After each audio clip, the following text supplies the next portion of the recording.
नमस्कार, मैं रवीश कुमार। शरबत जिहाद जैसी नफरती सोच के जनक और प्रचारक रामदेव को डांट पड़ी है। दिल्ली हाईकोर्ट के जस्टिस अमित बंसल से ऐसी फटकार मिली कि रामदेव अपने नफरती वीडियो हटाने के लिए तुरंत तैयार हो गए। जस्टिस अमित बंसल ने वीडियो देखकर कहा कि उन्हें अपनी आंखों पर यकीन नहीं हो रहा। इस तरह की बातें माफी के लायक नहीं है।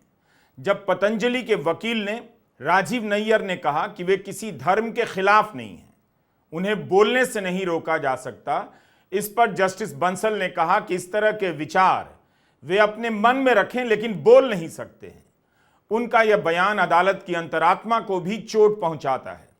इसका किसी भी तरह से बचाव नहीं किया जा सकता। अब इसके बाद रामदेव को क्या करना चाहिए? क्या माफी नहीं मांगनी चाहिए? शरबत जिहाद के नाम पर तनकर चल रहे रामदेव कोर्ट के सामने तुरंत झुक गए। पता होगा कि यह गलत है और इसे साबित नहीं किया जा सकता। इनके वीडियो के बाद गोदी मीडिया ने फर्जी बहस चलाई, लेकिन आपने 11 साल में हर शाम एक और बार देखा कि नफरती डिजाइन ना तो तर्क के आधार पर टिक पाता है, ना कानून के आधार पर, लेकिन हमेशा और इसके बाद भी नफरती डिजाइन को लेकर गोदी मीडिया पर बहस होती रहेगी। यह जारी रहेगा क्योंकि इसके अलावा इन्हें दूसरा कोई काम आता ही नहीं है। यही आता है और दुनिया में सांप्रदायिकता अकेली ऐसी विचारधारा है जिसने इतने कम समय में हजारों की संख्या में पार्षद, विधायक और सांसद बनाए, दर्जनों मुख्यमंत्री पैदा कर दिए। सिर्फ एक विचारधारा ने इस नफरत में इतना दम है। इसलिए थोड़े समय के बाद ये किसी और जिहाद का नाम लेकर उठेंगे और आपके सामने आएंगे। रामदेव कई साल से घटते क्रम में अदालतों से डांट खा रहे हैं, यानी सुप्रीम कोर्ट से सीरियस डांट खाने के बाद, अवमानना के मामले में फटकार सुनने के बाद अब दिल्ली हाईकोर्ट से भी फटकार मिली। उम्मीद कीजिए कभी देश की जनता भी उनकी बातों को ठुकराएगी और कहेगी कि हमारी भावना का दोहन कर नफरती बयान देकर सामान बेचना बंद कीजिए। निशिकांत दुबे बीजेपी के सांसद ने सुप्रीम कोर्ट को टारगेट किया, चीफ जस्टिस को टारगेट किया, आलतू फालतू बयान दिए और आधे अधूरे तथ्य रखे। सुप्रीम कोर्ट ने उनके खिलाफ अवमानना का मामला चलाने के लिए अगले हफ्ते सुनवाई की बात कही है, लेकिन रामदेव के मामले में सुप्रीम कोर्ट ने स्वतः संज्ञान अवमानना का मामला बनाया और सुनवाई की थी। रामदेव अवमानना के मामले में दोषी भी पाए गए थे। कोर्ट के आदेश के बाद भी जनाब भ्रामक विज्ञापन जारी रखते हैं और कोर्ट की हिदायत की परवाह न करते हुए प्रेस कॉन्फ्रेंस कर रहे थे। सुप्रीम कोर्ट की तत्कालीन जस्टिस हिमा कोहली और तत्कालीन जस्टिस एहसानुद्दीन अमानुल्लाह की बेंच के सामने रामदेव के मामले की सुनवाई चल रही थी।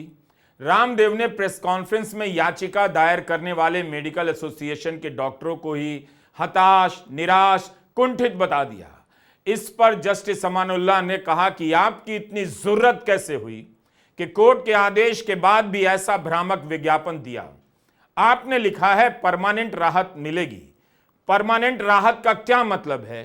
क्या यह इलाज है? इस पर कोर्ट ने कहा कि हम बहुत ही सख्त आदेश देने जा रहे हैं। आप कोर्ट को उकसा रहे हैं।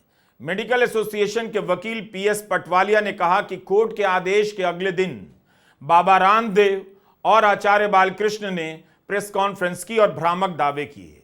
विज्ञापन में दावा किया गया कि डायबिटीज का परमानेंट इलाज होगा, अस्थमा, आर्थराइटिस का परमानेंट इलाज होगा। रामदेव को लगा कि धर्म की राजनीति का दौर है, जनता ने अपना विवेक गोबर में मिला दिया है तो कुछ भी कहेंगे, लोग सपोर्ट करेंगे, वाह वाह करेंगे। लेकिन सुप्रीम कोर्ट की तत्कालीन जस्टिस हिमा कोहली और जस्टिस एहसानुद्दीन अमानुल्लाह की बेंच ने रामदेव के इस खेल को पकड़ लिया। 2023 और 24 के साल में सुप्रीम कोर्ट से रामदेव को ऐसी ऐसी फटकारें मिलती थी कि बहुत छुपा कर भी छापने से खबर दिख जाया करती थी।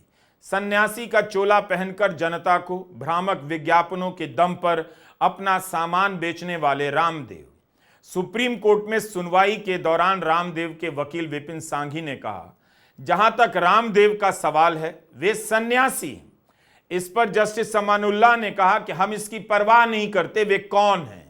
उन्होंने प्रथम दृष्टया अवमानना की है। जस्टिस हिमा कोहली ने कहा कि उन्हें आदेश के बारे में पता था, तब भी अवमानना की है। स्थिति यहां तक आ गई कि सुप्रीम कोर्ट स्थायी रूप से विज्ञापनों पर बैन करने के लिए विचार करने लगा, लेकिन कोर्ट ने कुछ दवाओं के विज्ञापन पर रोक लगाकर छोड़ दिया। आखिर रामदेव भारत के संविधान, कानून, मर्यादा का पालन क्यों नहीं करते हैं? सुप्रीम कोर्ट के आदेश के बाद उनके व्यवहार में बदलाव क्यों नहीं आया? रूअफ़ज़ा को टारगेट करने के लिए वीडियो बना रहे थे और एक ही फटकार में वीडियो हटाने के लिए राजी हो गए। भ्रामक विज्ञापन के बाद नफरती बातों से सामान बेचने निकले थे। क्या रामदेव को इन लोगों की संगत से हिम्मत आती है जिनकी तस्वीरें आप स्क्रीन पर देख रहे हैं? क्या रामदेव का दुस्साहस इसलिए बढ़ता है कि गोदी मीडिया और सरकार के लोग इनसे कभी सवाल नहीं करेंगे? और बीजेपी के जिन मुख्यमंत्रियों से मिलते हैं, जिन केंद्रीय मंत्रियों से मिलते हैं, आरएसएस के नेताओं से मिलते हैं, क्या वो इनसे पूछेंगे कि आप कोर्ट का सम्मान क्यों नहीं करते? आप नफरती बात क्यों करते हैं? क्या इनमें से किसी ने रामदेव की निंदा की है? कोर्ट ने फटकार लगाई, रामदेव ने कह दिया वीडियो हटा देंगे। लेकिन आप देखिएगा, क्या बीजेपी के नेता रामदेव के इस बयान से दूरी बनाएंगे? आलोचना कर पाएंगे? कैसे कर पाएंगे? अपनी ही राजनीति का विरोध कैसे करेंगे? हमने इन नेताओं के साथ रामदेव की तस्वीर आपको यूं ही नहीं दिखाई। ये सब तस्वीरें खुद रामदेव ने अपने आधिकारिक फेसबुक पर पोस्ट की हैं। हम यह भी बताना चाहते हैं कि रामदेव का बयान रामदेव के श्रीमुख से पहली बार और अनायास पैदा नहीं हुआ। शरबत को टारगेट करने का यह अभियान बीजेपी और उसकी विचारधारा को सपोर्ट करने वाले कई हिंदू रक्षक दलों और हिंदू सेनाओं की राजनीति का हिस्सा रहा है, जिसके तहत कभी मांस मछली बेचने वालों को धमकाया जाता है, कभी फल सब्जी वाले गरीब के मुसलमान होने पर टारगेट किया जाता है, कभी अपील की जाती है कि मुसलमान से ना खरीदें। खुद रूअफ़ज़ा के बारे में तरह तरह के झूठ चलाए जाते हैं सोशल मीडिया में, व्हाट्सएप यूनिवर्सिटी में। दावे किए जाते हैं फर्जी कि कंपनी हिंदुओं को नौकरी नहीं देती, इसलिए व्हाट्सएप में फर्जी मैसेज चलाकर इसके बहिष्कार की मांग की जाती है। कभी कहा जाता है कि दुकान का नाम लिखिए ताकि मुस्लिम दुकानदार का नाम पता चल जाए, तो कभी इस अभियान के अगुआ प्रधानमंत्री मोदी भी बन जाते हैं, जिन्होंने इस समुदाय को पंचर बनाने के काम से जोड़ दिया। इसलिए आप शरबत जिहाद के रामदेव के बयान को अलग से ना देखें। उनका बयान बीजेपी की राजनीति की धारा से ही उपजा हुआ बयान है और उसी से मिलता जुलता। शरबत में चीनी कम हो, कम मीठा हो, फिर भी लोग पी लेते हैं, तब भी रामदेव शरबत में नफरत मिलाने चले थे। आपकी चिंता भी नहीं की। कहते हैं जो आप पी रहे हैं टॉयलेट क्लीनर है। बताइए, सिर्फ रूअफ़ज़ा से नफरत नहीं है, बल्कि जो पीते हैं उनकी कंपनी के शरबत को नहीं पीते, रूअफ़ज़ा पीते हैं, उनसे इतनी नफरत कि रूअफ़ज़ा की तुलना वो टॉयलेट क्लीनर से करने लग गए। हुआ यह कि अचानक से रामदेव प्रकट होते हैं, एक वीडियो बनाते हैं। यह वीडियो पतंजलि के शरबत का प्रचार करने के लिए बनाया गया। रामदेव वीडियो में कहते हैं कि गर्मियों में प्यास बुझाने के लिए सॉफ्ट ड्रिंक के नाम पर ठंडा मतलब टॉयलेट क्लीनर पीते हैं। एक तरफ टॉयलेट क्लीनर का जहर है, दूसरी तरफ शरबत के नाम पर एक कंपनी है जो शरबत तो देती है, लेकिन शरबत से जो पैसा मिलता है उससे मदरसे और मस्जिदें बनवाती है। अगर आप वो शरबत पिएंगे तो मस्जिद और मदरसे बनेंगे, पतंजलि का शरबत पिएंगे तो गुरुकुल बनेंगे, आचार्य कुलम बनेगा, भारतीय शिक्षा बोर्ड आगे बढ़ेगा। इसलिए मैं कहता हूं कि यह शरबत जिहाद है, जैसे लव जिहाद है, वोट जिहाद चल रहा है। वोट जिहाद कहने के बयान पर चुनाव आयोग को खुद ही कोर्ट जाना चाहिए था, लेकिन चुनाव आयोग ने कुछ नहीं कहा। अगर यही बात विपक्ष के किसी नेता ने कही होती तो क्या चुनाव आयोग चुप रह जाता? वो जरूर ट्विटर को नोटिस भेजता कि इस बयान को हटाइए, और उनके पोस्ट के नीचे लिख देता वोट जिहाद की बात भारत में भ्रामक है, तथ्यों का कोई संबंध नहीं। लेकिन चुनाव आयोग ने रामदेव के इस बयान पर एक्शन क्यों नहीं लिया? वोट जिहाद के बाद मैं लव जिहाद की बात करना चाहता हूं। यह किताब मैंने आपको पहले भी इसके बारे में कही होगी। ये लव जिहाद है एंड अनदर फिक्शन से। इसमें फैक्ट चेकिंग की गई है लव जिहाद के कई बड़े मामलों की। श्रीनिवासन जैन, मरियम अलवी, सुप्रिया शर्मा की किताब है, LF से आई है। तो इसमें तरह तरह के लव जिहाद के पोस्टर और प्रसंग बताए गए हैं जिन्हें काफ़ी बड़ा किया गया, हेडलाइनें बनी, गोदी मीडिया में डिबेट हुआ और अंत में सब झूठ निकला। तो ये लव जिहाद का प्रोपेगेंडा फर्जी फैलाया जाता है ताकि आप डर कर इनके पीछे चिपके रहें और ये झूठ बोलते रहें। जिनके भी बच्चे आज के भारत में बड़े हो रहे हैं और जिनके घरों के बड़े जो अब बूढ़े हो रहे हैं, मुमकिन है ऐसी जहरीली बातों को सुनकर नफरती बन जाएं। इन्हीं नफरती बैच से निकलते हैं दंगाई और सांप्रदायिक, वरना हरियाणा के राधेश्याम शर्मा जैसे SHO का कभी इतना हौसला नहीं बढ़ता कि एक मुस्लिम आरोपी के गुप्तांगों में मिर्च का घोल डाल देते और उससे टॉर्चर करते। बस इन्हें होश नहीं रहा कि कभी किसी अफसर का ईमान जाग सकता है और कार्रवाई हो सकती है। राधेश्याम शर्मा सस्पेंड है और जेल भेज दिए गए हैं। जिस बयान का प्रतिनिधित्व रामदेव करते हैं, वैसे बयानों ने ही राधेश्याम शर्मा को अपराधी बना दिया होगा। उन्हें लगा होगा कि ऐसा करने से वे समाज में हीरो बन जाएंगे।